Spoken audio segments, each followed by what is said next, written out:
ಕ್ರಿಸ್ತನಲ್ಲಿ ಪ್ರಿಯರಾದವರೇ, ಯೇಸು ಕ್ರಿಸ್ತನ ನಾಮದಲ್ಲಿ ನಿಮ್ಮೆಲ್ಲರಿಗೂ ವಂದನೆಗಳು.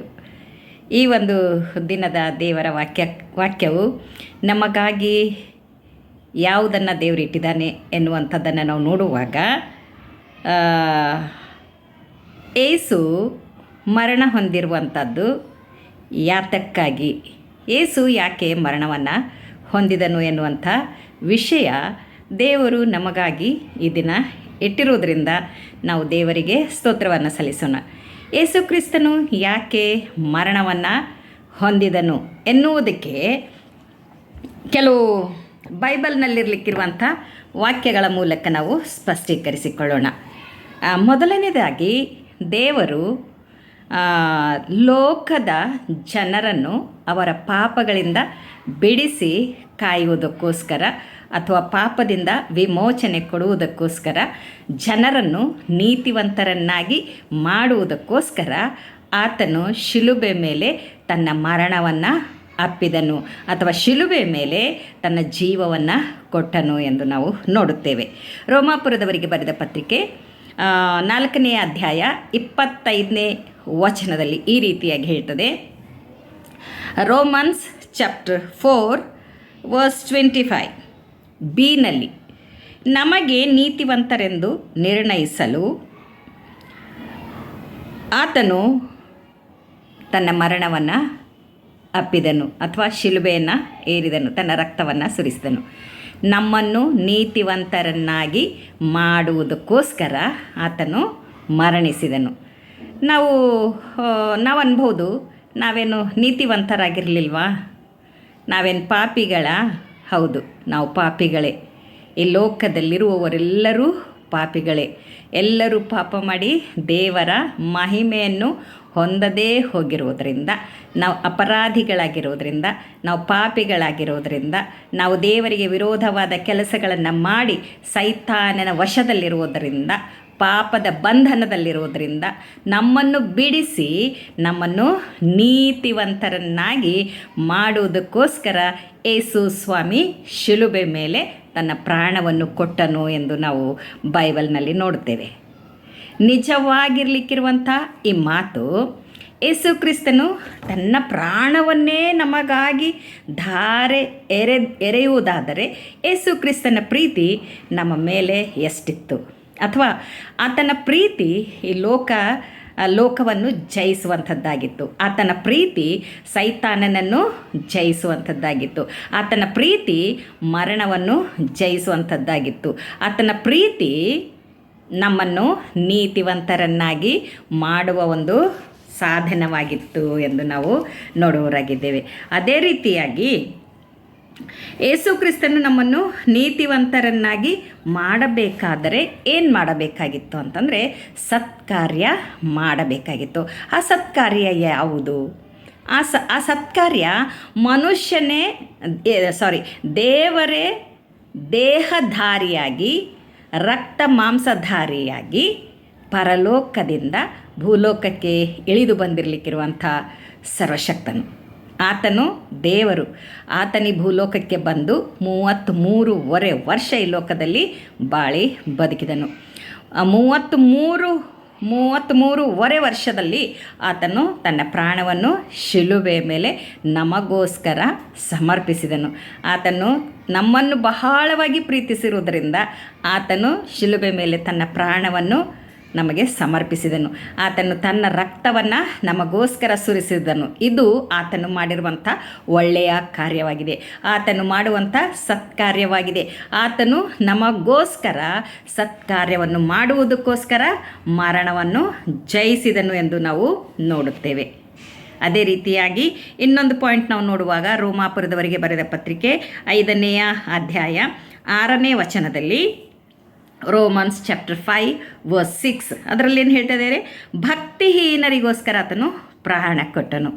ನಾವು ಭಕ್ತಿಹೀನರಾಗಿದ್ದೆವು, ನಾವು ಭಕ್ತಿವಂತರಾಗಿರಲಿಲ್ಲ, ನಾವು ಬಲಹೀನರಾಗಿದ್ದೆವು, ನಾವು ಬುದ್ಧಿಹೀನರಾಗಿದ್ದೆವು, ಕೆಲಸಕ್ಕೆ ಬಾರದವರಾಗಿದ್ದೆವು, ನಾವು ದ್ರೋಹಿಗಳಾಗಿದ್ದೆವು, ನಾವು ಪಾಪಿಗಳಾಗಿದ್ದೆವು. ಅಷ್ಟೇ ಅಲ್ಲದೆ ನಾವು ನಾವು ದೇವರನ್ನು ದವರು ಆಗಿದ್ದೆವು ಮತ್ತು ದೇವರನ್ನು ಹಿಂಬಾಲಿಸದವರು ನಾವಾಗಿದ್ದೆವು. ಆದ್ದರಿಂದ ದೇವರೇನು ಮಾಡಿದರು? ತನ್ನ ಪ್ರಾಣವನ್ನು ನಮಗೋಸ್ಕರ ಸಮರ್ಪಿಸಿದರು. ಆತನು ತಾನು ಮರಣವನ್ನು ಅಪ್ಪಿದನು ಎಂದು ನಾವು ನೋಡೋರಾಗಿದ್ದೇವೆ. ಇನ್ನೊಂದು ದೇವರು ಯೆಶಾಯದಲ್ಲಿ ಹೇಳ್ತದೆ, 53ನೇ ಅಧ್ಯಾಯ 5ನೇ ವಚನದಲ್ಲಿ ಈ ರೀತಿಯಾಗಿ ಹೇಳ್ತದೆ, ನಮಗೆ ಸುಕ್ಷೇಮವನ್ನುಂಟು ಮಾಡುವುದಕ್ಕೋಸ್ಕರ ಆತನು ಮರಣಿಸಿದನು ಅಂತ. ನಮಗೆ ಕ್ಷೇಮ ತಪ್ಪಿ ಹೋಗಿತ್ತು. ನಮಗೆ ಲೋಕದಲ್ಲಿ ಸುಕ್ಷೇಮ ಇರಲಿಲ್ಲ. ನಾವು ಯಾವಾಗಲೂ ಕಾಯಿಲೆಗಳಲ್ಲಿ, ಕಷ್ಟಗಳಲ್ಲಿ, ಕಣ್ಣೀರುಗಳಲ್ಲಿ, ಗೋಳಾಟಗಳಲ್ಲಿ ನಾವು ಇದ್ದೆವು. ಯಾಕೆಂದರೆ ಪಾಪವು ನಮ್ಮನ್ನು ಬೆನ್ನು ಹತ್ತಿಕೊಂಡು ಬರುವಂತಹ ಸಮಯದಲ್ಲಿ ಈ ಕ್ಷೇಮವು ನಮ್ಮಿಂದ ಬಿಟ್ಟು ಹೋಗುವಂಥದ್ದಾಗಿದೆ. ಸುಕ್ಷೇಮವನ್ನು ಕೊಡುವುದಕ್ಕೋಸ್ಕರ ಆತನು ಮರಣಿಸಿದನು. ಸುಕ್ಷೇಮವನ್ನು ಕೊಡುವುದಕ್ಕೋಸ್ಕರ ಆತನು ತನ್ನ ಪ್ರಾಣವನ್ನು ಕೊಟ್ಟನು ಎಂದು ನಾವು ನೋಡ್ತೇವೆ. ಅದೇ ರೀತಿಯಾಗಿ ಆತನ ಬಾಸುಂಡೆಗಳಿಂದ ನಮಗೆ ಗುಣವಾಯಿತು. ಆತನ ಬಾಸುಂಡೆಗಳು ಆತನಿಗೆ ತಲೆಯಿಂದ ಅಂಗಾಲ್ವರೆಗೆ ಎಲ್ಲಿಯೂ ಬಿಡದ ಹಾಗೆ ಆತನಿಗೆ ಹೊಡೆದು, ಆಮೇಲೆ ಕಿರೀಟ ಹಾಕಿ ಮೊಳೆಗಳನ್ನು ಚಡಿದು, ಬಾರುಕೋಲಿನಿಂದ ಹೊಡೆದು ದೇಹವೆಲ್ಲ ಚೂರಾಗಿ ಹೋಗಿರುವಂಥ ಆ ದೇಹದ ಗಾಯಗಳಿಂದ ನಮಗೆ ಸ್ವಸ್ಥತೆ ಕೊಡುವುದಕ್ಕೋಸ್ಕರ ಆತನು ಆ ದೇಹಗಳನ್ನು ಆತನಿಗೆ ಗಾಯ ಆಯಿತು ಎಂದು ನಾವು ನೋಡುತ್ತೇವೆ. ಆತನ ಬಾಸುಂಡೆಗಳು, ಆ ಹುಣ್ಣುಗಳು, ನೋವುಗಳು, ಆ ಬಾಧೆಗಳು ಅದು ನಮಗೆ ಸ್ವಸ್ಥತೆಯನ್ನು ತಂದುಕೊಡುವಂಥದ್ದಾಗಿದೆ. ಆತನ ಬಾಸುಂಡೆಗಳಿಂದ ನಮ್ಮ ರೋಗಗಳು ಬಿಟ್ಟು ಹೋಗುವಂಥವುಗಳಾಗಿವೆ. ಆತನ ಪರಿಶುದ್ಧ ರಕ್ತದಿಂದ ನಮ್ಮ ರೋಗಗಳು, ನಮ್ಮ ಪಾಪಗಳು ಶುದ್ಧೀಕರಿಸಲ್ಪಡುವಂಥವುಗಳಾಗಿವೆ. ಆತನ ಬಾಸುಂಡೆಗಳಿಂದ ನಾವು ಆರೋಗ್ಯವನ್ನು ಪಡೆದುಕೊಳ್ಳುವವರಾಗಿದ್ದೇವೆ. ಆತನ ಬಾಸುಂಡೆಗಳಿಂದ ನಮಗೆ ಸುಕ್ಷೇಮ ಉಂಟಾಗುವಂಥದ್ದಾಗಿದೆ. ಆತನ ಬಾಸುಂಡೆಗಳು ನಮಗೆ ಅಪರಾಧಗಳಿಂದ ನಮ್ಮನ್ನು ಬಿಡಿಸುವಂಥದ್ದಾಗಿದೆ. ಆಮೇಲೆ ದ್ರೋಹಗಳಿಂದ ಬಿಡಿಸುವಂಥದ್ದಾಗಿದೆ. ನರಕಕ್ಕೆ ಹೋಗೋದರಿಂದ ಬಿಡಿಸುವಂಥದ್ದಾಗಿದೆ. ಆದ್ದರಿಂದ ಆತನು ಮರಣಿಸಿದನು ಎಂದು ನಾವು ನೋಡೋರಾಗಿದ್ದೇವೆ. ಇನ್ನೊಂದು, ನಾವು ಕುರಿಗಳಂತೆ ದಾರಿ ತಪ್ಪಿ ಹೋಗ್ತಾ ಇರಲಿಕ್ಕಿರುವಂಥ ನಮ್ಮನ್ನು ಆತನು ಕರೆದನು. ಆತನ ಸ್ವರಕ್ಕೆ ಕಿವಿಗೊಡುವವರೆಲ್ಲರಿಗೆ ರಕ್ಷಣೆಯಾಯಿತು. ಆದ್ದರಿಂದ ನಮ್ಮನ್ನು ಆತನು ದಾರಿ ತಪ್ಪಿ ತೊಳಲುತ್ತಾ ಇರಲಿಕ್ಕಿರುವಂಥ ನಮಗೋಸ್ಕರ ಆತನು ಶಿಲುಬೆಯ ಕಂಬವನ್ನೇರಿದನು. ಆತನು ಮರಣಿಸಿದನು ಎಂದು ನಾವು ನೋಡೋರಾಗಿದ್ದೇವೆ. ಇನ್ನೊಂದು, ಧರ್ಮಶಾಸ್ತ್ರದ ಒಡಂಬಡಿಕೆಯ ಪ್ರಕಾರ ಸ್ವಲ್ಪ ಕಡಿಮೆ ಎಲ್ಲ ವಸ್ತುಗಳು, ಎಲ್ಲ ವ್ಯಕ್ತಿಗಳು ರಕ್ತದಿಂದಲೇ ಶುದ್ಧೀಕರಿಸಲ್ಪಡ್ತದೆ ಎಂದು ನಾವು ಹಳೆ ಒಡಂಬಡಿಕೆಯಲ್ಲಿ ನಾವು ನೋಡೋರಾಗಿದ್ದೇವೆ. ಆದ್ದರಿಂದ ಅಲ್ಲಿ ಮೋಶೆ ಏನು ಮಾಡ್ತಾ ಇದ್ದ? ಒಂದು ಹೋರಿಯನ್ನು ಕೊಯ್ದು ಸಮಾಧಾನದ ಯಜ್ಞಕ್ಕೋಸ್ಕರ ಅದರ ರಕ್ತವನ್ನು ತೆಗೆದುಕೊಂಡು ಒಂದು ಆಲಯದಲ್ಲಿರಲಿಕ್ಕಿರುವಂಥ ಎಲ್ಲ ವಸ್ತುಗಳನ್ನು, ತನ್ನನ್ನು, ತನ್ನ ಕುಟುಂಬವನ್ನು, ತನ್ನ ಬಂಧು ಬಾಂಧವರನ್ನು, ಅಲ್ಲಿರಲಿಕ್ಕಿರುವಂಥ ಎಲ್ಲ ಇಸ್ರಾಯೇಲರ ಮೇಲೆ ಆ ರಕ್ತವನ್ನು ಚಿಮುಕಿಸ್ತಾ ಇದ್ದ, ಆ ರಕ್ತವನ್ನು ಪ್ರೋಕ್ಷಿಸ್ತಾ ಇದ್ದ. ಆ ರೀತಿಯಾಗಿ ಹಳೆ ಒಡಂಬಡಿಕೆಯಲ್ಲಿರುವಾಗ ಹೊಸ ಒಡಂಬಡಿಕೆಯಲ್ಲಿ ಆ ರಕ್ತದಿಂದ ಅದನ್ನು ಧರ್ಮಶಾಸ್ತ್ರವನ್ನು ಸ್ಥಿರಪಡಿಸುವುದಕ್ಕೋಸ್ಕರ ಮೋಶೆ ಹಾಗೆ ಮಾಡಬೇಕಾಯಿತು. ಆದರೆ ಯೇಸು ಕ್ರಿಸ್ತನು ಯೆಹೋವ ದೇವರ ಸಂಕಲ್ಪದ ಮೇರೆಗೆ ಮಾನವನಾಗಿ ಲೋಕಕ್ಕೆ ಬಂದು ಆತನು ತನ್ನ ರಕ್ತವನ್ನು ನಮಗೋಸ್ಕರ ಸುರಿಸಿದನು. ಆತನು ತನ್ನ ರಕ್ತದಿಂದ ನಮ್ಮ ಪಾಪಗಳನ್ನು ತೊಳೆದು ಶುದ್ಧೀಕರಿಸಿದನು. ಆತನು ತನ್ನ ರಕ್ತದಿಂದ ಬಹು ಜನರ ಪಾಪಗಳನ್ನು, ಅಂದರೆ ಈ ಪ್ರಪಂಚದ ಎಲ್ಲ ಜನರ ಪಾಪಗಳನ್ನು ತೊಳೆಯುವುದಕ್ಕೆ ಆತನು ಈ ಲೋಕಕ್ಕೆ ಬಂದನು ಎಂದು, ಮತ್ತು ಆತನು ಶಿಲುಬೆ ಮೇಲೆ ಮರಣಿಸಿದನು ಎಂದು ನಾವು ನೋಡೋರಾಗಿದ್ದೇವೆ. ಯೇಸು ಕ್ರಿಸ್ತನ ರಕ್ತದಿಂದ ಸ್ಥಾಪಿಸಲ್ಪಟ್ಟಿರುವ ಒಡಂಬಡಿಕೆ ಏನೆಂದರೆ, ಬಹು ಜನರ ಪಾಪಗಳಿಗಾಗಿ ಸುರಿಸಿದ ರಕ್ತಧಾರೆ ಇಲ್ಲದೆ ಪಾಪ ಪರಿಹಾರ ಇಲ್ಲ ಎಂದು ನಾವು ಬೈಬಲ್ನಲ್ಲಿ ನೋಡುತ್ತೇವೆ. ರಕ್ತಧಾರೆ, ಹೋರಿಗಳ ರಕ್ತ, ಇದು ಧರ್ಮಶಾಸ್ತ್ರದ ನಿಬಂಧನೆಯಾಗಿತ್ತು. ಈಗ ಯೇಸು ಕ್ರಿಸ್ತನು ತನ್ನ ರಕ್ತವನ್ನೇ ನಮಗಾಗಿ ಸುರಿಸಿ ಆತನ ಪರಿಶುದ್ಧ ರಕ್ತದಿಂದ ನಮ್ಮ ಪಾಪಗಳನ್ನು ತೊಳೆಯುವುದಕ್ಕೋಸ್ಕರ ಆತನು ಶಿಲುಬೆಯನ್ನು ಏರಿದನು. ಆತನು ಮರಣಿಸಿದನು. ನನಗೋಸ್ಕರ, ನಿನಗೋಸ್ಕರ ಆತನು ಮರಣಿಸಿದನು.